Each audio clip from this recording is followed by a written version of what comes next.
కాంగ్రెస్ ప్రభుత్వ 6 గ్యారంటీ హామీల్లో ఒకటైన గృహజ్యోతి పథకానికి సంబంధించి అర్హుల నుండి దరఖాస్తులు స్వీకరించారు. ఆదిలాబాద్ పట్టణం 44 వార్డులోని ఓ జిన్నింగ్ మిల్లో ఆల్ఫతే యూత్ ఆధ్వర్యంలో శిబిరం నిర్వహించారు. భోక్తాపూర్ డాల్డా కంపెనీ సంజయ్ నగర్ కాలనీ వాసుల్లో అర్హుల నుండి విద్యుత్ శాఖ డి హరికృష్ణ ఇతర సిబ్బంది అప్లికేషన్లు తీసుకున్నారు. 2 రోజుల పాటు శిబిరాన్ని నిర్వహించిన యూత్ సభ్యులను అభినందించారు. అర్హత కలిగిన ప్రతి ఇంటికి గృహజ్యోతి పథకం కింద నెలకు 200 యూనిట్ల వరకు ఉచిత విద్యుత్ అందించబడుతుందని ఆయన తెలిపారు.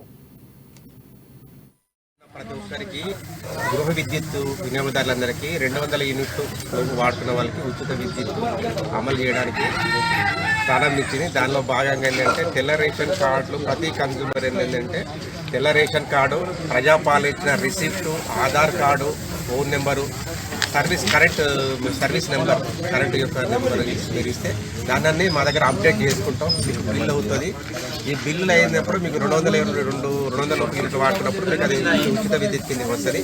సో ఆ ప్రోగ్రామ్ అనేది అప్డేషన్ ప్రోగ్రామ్ అనేది ఇక్కడ మనకు ఈ ఏరియాలో సంజయ్ నగర్ ఏరియాలో అల్ఫతే యూత్ వెల్ఫేర్ అసోసియేషన్ వాళ్ళు అల్ఫతే యూత్ సలీం గారు ఇదంటే మంచి కార్యక్రమం ఏర్పాటు చేసి अल्फते यूथ सोसाइटी की तरफ से आज आदिलाबाद